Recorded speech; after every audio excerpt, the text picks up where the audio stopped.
মই বিউটি মই আজি আপোনালোকক কেৰাহীতে কেনেকৈ কেক বনাব পাৰি ঘৰত থকা সামগ্ৰীৰে খুব সহজে মই তাকে আজি আপোনালোকক দেখুৱাম আৰু আপোনালোকেও বনাই খাব পাৰিব খাবলৈ খুব ধুনীয়া হয় খুব টেষ্টি হয় হেলদি হয় লগতে আপোনালোকে অতি সহজে ঘৰতে বনাব পাৰিব কেক বনাবলৈ মই ব্যৱহাৰ কৰিম কণী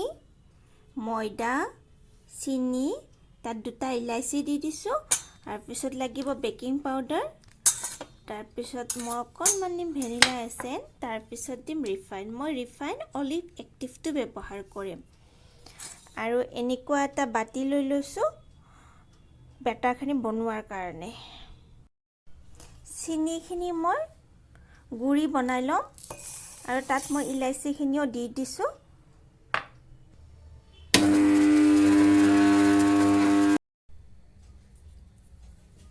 প্ৰথমে কণীটো ভাঙি লওঁ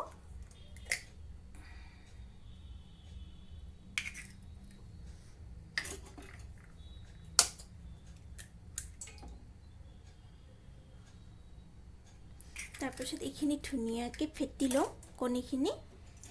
ফেটি লোৱাৰ পিছত এবিধ এবিধকৈ আমি দি থাকিম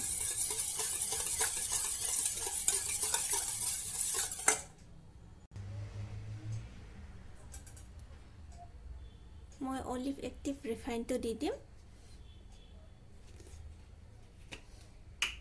1 কাপ নিদিও এইটো একদম ভৰ্তি কৰি 1 কাপ নিদিও এনেকৈ ইমানটো দি দিম কাৰণ আমি যিমানে তেল কম খাওঁ সিমানে আমাৰ স্বাস্থ্যৰ কাৰণে ভাল আৰু এইখিনি ধুনীয়াকৈ ফেটি লম মিক্স নোহোৱালৈকে এইখিনি ধুনীয়াকৈ মিক্স হৈ গ'ল আৰু ইয়াত আমি গুড়ি কৰি থোৱা চেনিখিনি দি দিম আৰু লগতে আমি বেকিং পাউডাৰো অকণমান দি দিম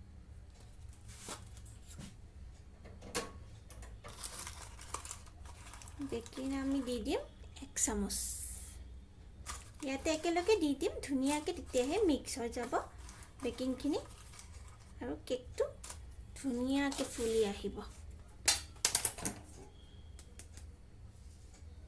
মই এখন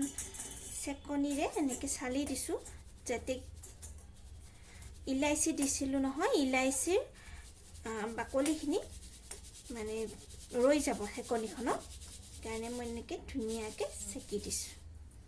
চালি দিছোঁ আৰু এনেকৈ এতিয়া এইখিনি বেটাৰখিনি মিক্স কৰিম আৰু এতিয়া দি দিম আমি ময়দাখিনি অলপ অলপকৈ চালি দিম আৰু মিক্স কৰিম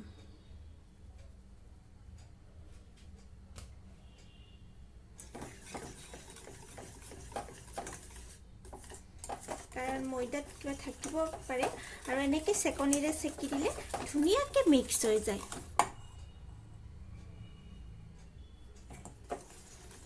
আৰু এতিয়া মই গোটেইখিনি দি দিলোঁ আৰু গোটেইখিনি ধুনীয়াকৈ মিক্স কৰি লওঁ আৰু এতিয়া মই অকণমান ভেনিলা এসেন্স দি দিম ধুনীয়া গোন্ধ আহিব আপোনাৰ কেকটোত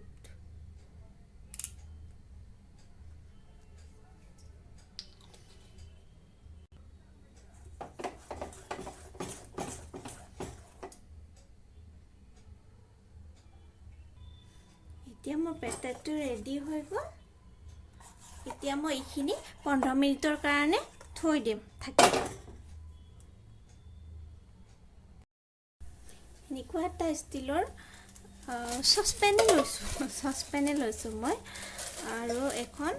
তাতে তেল লগাই লৈছোঁ ৰিফাইন অকণমান লগাই লৈছোঁ আৰু বাটাৰ পেপাৰ এখন দি লৈছোঁ আৰু এইটো মই কেৰাহীত বহাই দিম বেটাৰখিনি এনেকৈ 15 মিনিটৰ কাৰণে থৈ দিছোঁ এতিয়া মই কেকটো বনোৱা আৰম্ভ কৰিম এইখিনি হৈ গ'ল 15 মিনিট হৈ গ'ল কেৰাহী এটা বহাই লৈছোঁ আৰু ইয়াত মই নিমখ দিম অকণমান মই এনেকৈ আগে পিছে কেক বনোৱাতে নিমখ আছিলে সেইখিনি মই থৈ দিওঁ বয়ামত ভৰাই কিনে আৰু সেইখিনিয়ে মই এতিয়া ব্যৱহাৰ কৰিম।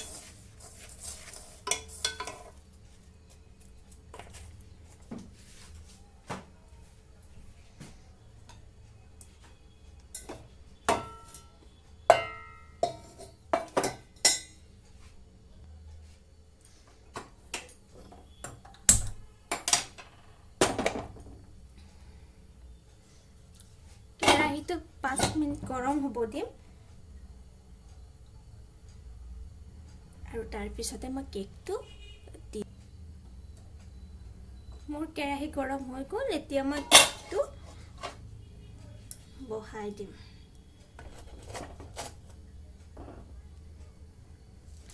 আৰু মই দিম কোকোনাট পাউডাৰ, খাই সোৱাদ লাগে। কাৰণ নাই আপোনালোকে নিদিলেও হ'ব, কিন্তু মই দিছোঁ, ইয়াত দিছোঁ কোকোনাট পাউডাৰ।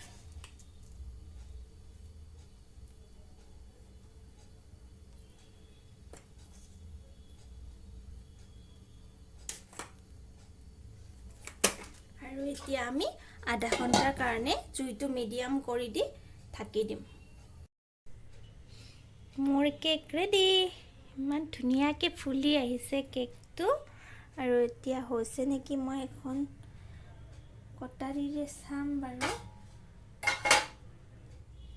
এনেকৈ কটাৰী এখন লৈ আপুনি এনেকৈ চাব, যদি এনেকৈ লাগি নাহে কটাৰীখনত তেতিয়াহ'লে কেকটো ৰেডি হৈ গৈছে। আৰু মোৰ কেক ৰেডি।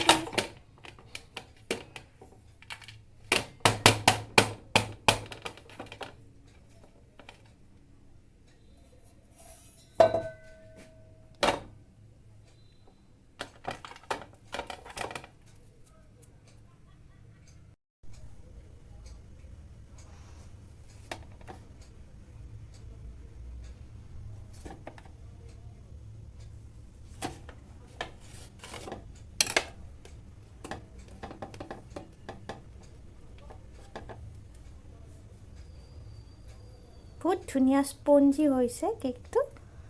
সফ্ট হৈছে, দেখিছেনে?